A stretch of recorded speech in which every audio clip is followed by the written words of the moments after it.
Welcome to the Love Holistic Living podcast, your roadmap to heal and align mind, body, and soul and become intuitive through food, pleasure, and spirituality with your host and Italian friend, Sara Garofalo. These 5 quotes completely transformed my life and turned out to be major spiritual lessons that I'm now getting to share with you. So stick until the end because these are so powerful. Welcome back to another episode with your Italian friend, spiritual healer, life coach, Sara Garofalo with Love Holistic Living. And let's really deep dive into the 5 because I know that either you are familiar with at least one of the 5, you already embodied at least one, and or maybe you really need to hear all of them or one. So whatever needs to happen in this episode to help you transform your life, stick until the end. And don't forget to join my email list with all of the offers and cool things, and not just offerings, but retreats, events, or community events that I get to share throughout all of the year. I'm so excited because in about a few weeks, I haven't decided a date yet, but there will be an online community event for women to talk about soul tie, to talk about healing, to receive healing, and to ask me any questions that you want me in spirit to answer you. This is an opportunity, if you haven't worked with me privately, to kind of get a taste and also meet your soul tribe. I have been asked this for a long time to create a space, and so I hope that you will join to receive again the guidance, the healing, and the transformation you need and seek. Now, before we get into this episode, I'm finally back from vacation and also business trip. There were 2 things all at once. So I'm finally back in California and need to say that the calibration, so the effort that not just me, but everyone needs to make between going from vacation mode or business trip or a very high state of everything is great to normal life is the real effort that we have all to make. Like, have you ever felt like I'm on vacation now, like, oh, I have to go back to work? And I love my purpose, but I also want to remove the guilt for any spiritual entrepreneur that is listening to this podcast, that even living in your purpose has moments of, oh my God, I have a whole business to run. And for a few weeks, I literally ditched all my emails, like it's totally okay to feel like that. Now, this transition was a little bit harder than anticipated. I went on a really high 4 weeks, like business trip and vacation, where I was literally living my dream life. Now, obviously, that is not realistic because I also have kids 50% of the time during the year and they're my life. So I was like coming back to readjusting into that role of being in mama mode and splitting my energy between being a parent and the way I parent. I am very, very present with them. So I give them my energy and then giving my business, my clients, my energy, right? Allowed me to really take in a bigger look. I would say like an eagle sight vision of my life. Like I was able to understand that in this moment of my life, there's so much energy that is going out that I finally owned into the decision that I made in January, which was to not give to a relationship. Like I wanted it for a long time. And then for the past 2 years, I was like, I'm just going to focus on myself. Obviously, when you say, I don't want to date anymore, the universe is going to give you total the opposite.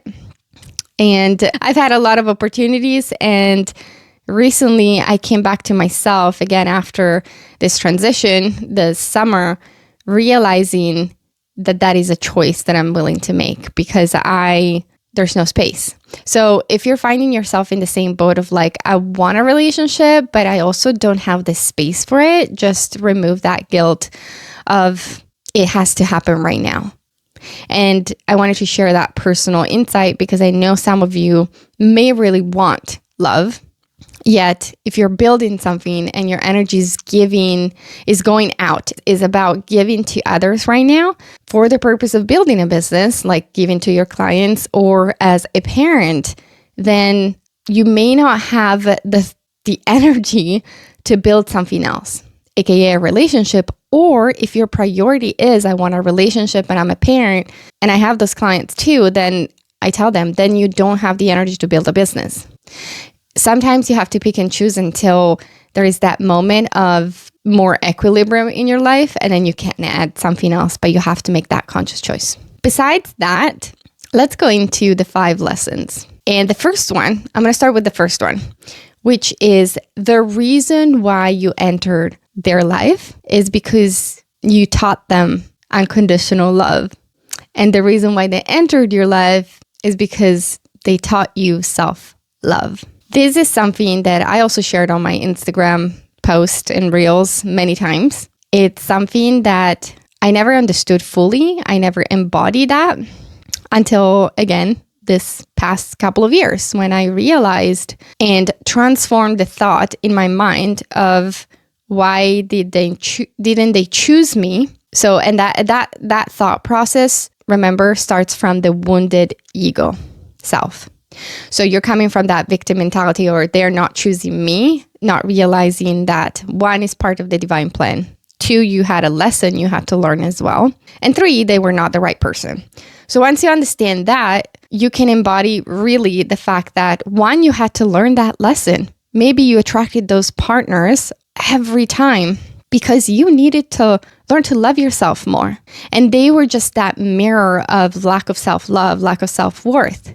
So this is a powerful spiritual lesson that helps you to hopefully shift your mindset to go from why haven't they chosen me to I needed to learn self-love, I was protected, and I taught them unconditional love. Because if this resonates with you, I've had those relationships where I gave them my all. I literally served them my heart on a golden plate, not even silver, golden plate. And I gave it my all, realizing after probably 10 years of doing this in my dating life that it was not really appropriate to do that.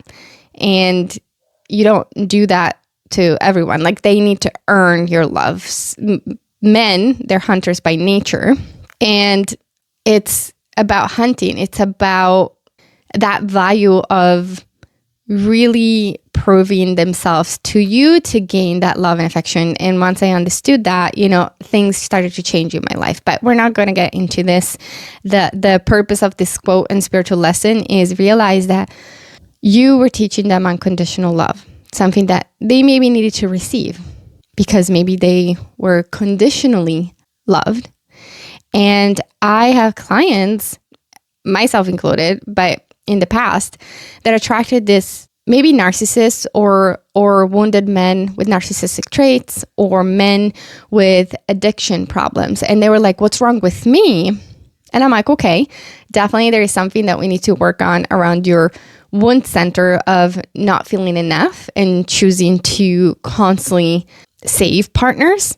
But you also were there to teach them that motherly love that maybe they never received. So it goes both ways. I hope that you take this so deeply and understand that there is a lesson for the both of you here. And be proud of yourself for loving unconditionally and for choosing to love unconditionally after years and years of maybe broken heart lessons, broken heart relationships. And that is something that I hear all the time. People come to me and they're like, how do you do it? And I'm like, what? How do you keep your heart open and continue to love and fall in love no matter what you've been through? And I said, I keep saying like, well, life is kind of too short. Just because I've been so hurt in the past doesn't mean that I won't allow love in, because that's not fair to me. That's not fair, but I'm definitely more guarded. Like, you can be guarded and be like, well, the next one, it's not going to be someone who rips my heart apart. Like, you have to take ownership of, like, I'm not going to give my heart to anybody, but that doesn't mean that you have to close the heart channel, the doors of your heart forever. So stay open. Know that you can unconditionally love someone. You've done it before. You've done it many times, and that is your strength. But don't give it to anybody. Then choose someone who is worthy of receiving your high love. It's high quality. So don't give it to anybody. All right, let's go into number 2. Number 2 is your biological family, your blood-related family, might not be your soul family, and that is okay. This is something that has been so precious for me to understand, and for clients, because I have clients that have had to block one or multiple family members. This is a decision, again, that comes with a lot of heaviness, a lot of loss, a lot of grief. I don't wish this to anybody unless it's necessary. And they made their own decisions to protect themselves. Maybe they had or they have narcissistic parents or lovers in their past or present. And so they had to protect themselves. And this is specifically related to family members, because there is that inner conflict for most people that if it's blood related, like biological, you have to serve them. You have to stay in that. But at the same time, if it's not a healthy environment, or if you have been betrayed by one of multiple family members, like I'm talking about heavily betrayed, not like just gossip, then you have to, at some point, and maybe that's a lesson you chose in this lifetime, stand up for yourself and give yourself the love, the validation that you truly deserve. I have had clients that were abandoned, or they really were betrayed. And I'm talking about through even like family business deals where suddenly like there was manipulation of money, and then they started to stand up for, themselves. And then the family cut them off of the financial part. And so they decided to stop, block that relationship because they didn't want to be manipulated anymore. So whatever scenario you may be going through, I assisted, in my sessions to many. Unfortunately, just know that your soul family is right out there for you. And I'm going to speak from my experience for a little bit so that you understand. So when I left Italy, I had a lot of mother-daughter wounds to heal. And I realized that I couldn't heal them through having a conversation with my mom. Through my spiritual journey, the universe has brought me women that felt very motherly to me. Like they acted like a mother to me. They took me under their wings. I had just met them, this woman, but I heard through my, spirit team and intuition, they were like, you're going to heal a part of your mother wound with this person. And I was open to that. I have different role models right now that are very motherly to me. They're not my biological mother, but they were able to give me that part, that vibration, that love that maybe wasn't received at the time during my childhood and wasn't received when I needed it. So right now I have been healing a lot of different wounds with different people. So be open to receive that role from other people that you'll meet in your lifetime, even if they're not biologically connected to you. Now, through that experience, I also healed a lot with my biological mother. And right now we're really, really, really good and close, but not codependent. Close, but respectful to each other. So it took 30 plus years since I've been on earth. I mean, of active self-healing journey, I would say 12 years, but we're really in a good place. And I didn't have to block my parents. I didn't have to be mean or disrespectful, or it was, again, part of the quantum healing journey that I keep talking about it in my emails and in my social media, where I shifted within, healing within, to shift the outer reality. And that is what I do also in my session with clients. So take it in if that resonates, and make it so that it helps you to transform your life. Number 3, what you see is affected by your inner reality and or your inner wounds. So let me explain that, because a lot of the time what we see and perceive is a reflection of our own inner reality. And oftentimes we don't respond, we react to what people say. We get triggered. Now, once you understand that it's not just you, but once you understand that other people live in their own world and they perceive what you say based upon their own inner reality, their own limiting beliefs, their own wounds, then you can also activate and embody a little bit more compassion towards that person and don't get triggered yourself. So let me give you an example that just happened yesterday. Actually, this was a client that was telling me the story between her and her mom. So I'm going to use that example where she told the mom, they were on a phone call, and she told the mom, look, after the phone call that didn't really go that well, there was some miscommunication. Hey, I don't think that the people on the other line heard what you said, and they didn't really understand your needs. Now, what the mom received was, I'm stupid. I don't know how to communicate. So what the reaction was that the mom bursted in tears and went into the other room all grumpy and sad. And the daughter, my client, took a deep breath in and then was able to not get triggered by the mom's reaction, which it would have happened many years ago, and was able to understand that the mom was just highly triggered and understood something else that wasn't perceived reality in a different way through her lenses. So she was able to compassionately guide her mom through seeing that she wasn't stupid or not able to communicate, but that the other people weren't able to understand. So anyway, that is what happens when you start healing at a cellular level. You stop getting reactive, you stop getting triggered, or you lower your triggers enough to understand that most people live in their own world. And I tell this to all of my clients, like, stop taking things personally. It's not about you 99% of the time. If I say something and you respond with getting triggered or blocking me or not able to communicate that hurt you, or that that made you angry or sad or mad or whatever, then that's your responsibility. That's their responsibility.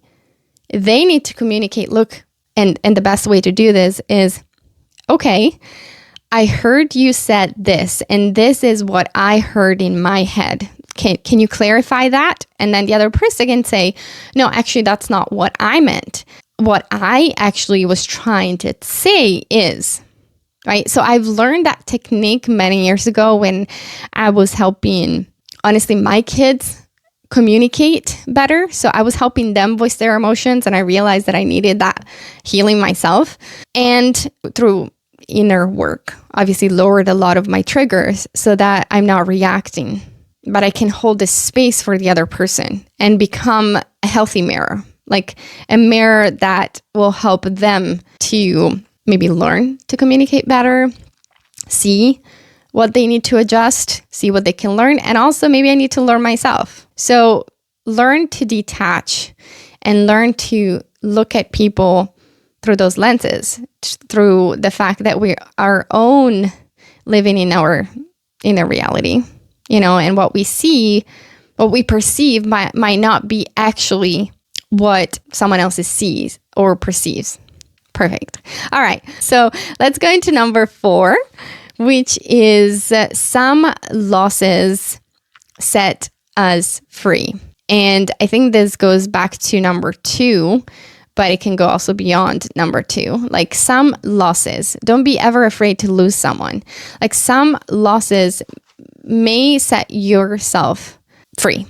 What I mean by that there is an emotional tag sometimes between 1 or 2 people or more that person, that relationship might not be allowing you to grow. And when you understand that in order to continue to grow, if that's truly what you desire, you may have to let some people go and keep rising like a phoenix. Then you don't get so sad about losing people because you understand that certain relationships are temporary and everything goes in stages. So there are people that enter your life in a stage. Some people will stay with you forever. Those are rare, just so you know. But then some people come and go. Like understand that there is a flow, and that in order for you to keep rising and to keep feeling empowered and spiritually grow, some relationships may be needed to go. And I'm going to give you an example. This is not mine personally, but it was one of the client that was like, I've had this friend for 20 years, and I know we've grown apart. We were very different, and maybe, she was like, this person is in drama all the time. I'm trying to spiritually evolve. I'm trying to get out of that. And I feel like I don't resonate, but I also feel so guilty or tied up because we've known each other forever. And we discuss it. We go into what's keeping the relationship there, what you're clinging on to. But at the same time, if you keep hanging on to that relationship that is not supportive, you may not be able to open the doors for another relationship, another friendship that is truly meant to support you at a soul level, like sister level. So understand that it's okay to let people go. If, personal growth and more abundance, more love in your life, that's what you want, then, you've got to, it's like your house. You've got to clean up your house. You've got to get rid of the old couch to get the new couch. Now, it's a bit different with relationships. There is a lot more emotional connection. But if someone is not inspiring you, respecting you, if someone is not giving you the same amount of support that you're giving them, then I'm just going to leave you with that question. What are you clinging on to? And number 5, which is my favorite, that allowed me to leap many times, is beyond fear lies freedom. And it's a quote that completely transformed my life because I was stuck in fear. I didn't want to invest in myself. I had a lack of money mindset, a lack mentality. Like everything was in lack. And at some point, I was feeling so stuck and nothing was moving, right? So I took the leap of faith. I felt it strongly in my body. And I was like, you know what? For one time, I'm going to invest in myself and see what happens. I was so scared. Like I remember that when I took that leap of faith, like I was shaking. I, had buyer's remorse. I didn't know how to come back to it. But then I told myself, okay, what are the choices here, or the paths? If I don't take any decisions right now or any actions, I remain stuck. This is my life. It's presented me right here. If I take this action step, which I want to, but I'm so freaking scared, I may be failing or I may be succeeding. Either or, I'll grow. And I would have, I will learn new skill set. I will grow. Like that's inevitable. So when you look at your life like that, I realize, and that's every time I tell myself that, every time I'm afraid, I'm like, I am afraid. Okay, let's acknowledge that fear. What am I afraid? Most of the time I'm afraid to fail. And then I tell myself the same things. But I can't keep living my life in fear, because my life can remain stuck if you live in fear. If I live in fear, if you live in fear. Living in fear keeps you stuck. And I've made many decisions in my life based upon fears, and they never led me to greatness. So I'm going to leave you with that today. If you ever want to try something, but you're so scared or you have fear coming up, then ask yourself, what is the worst thing that can happen if I fail? At least I know. It's a yes, it's a no. Maybe I learned something new about myself. I learned how to communicate. I don't know. There is something that maybe we have to learn beyond the fears. And what is the worst thing that you can happen? You get rejected. You get a no. You fail. Well, at least you know. Maybe you don't even like it. So just try it and then move on. Don't take it so deeply. Keep going. Right? So I hope that this was insightful, helpful. Don't forget to join the community. I'm going to also link the private session link if you ever want to try to quantum heal together. So shifting within to shift your outer reality. It's based upon subconscious reprogramming, also energy work, and I'll give you guidance when I connect to my spirit team on where you need to go in your life. And I hope you have a great, great day. And a big ciao.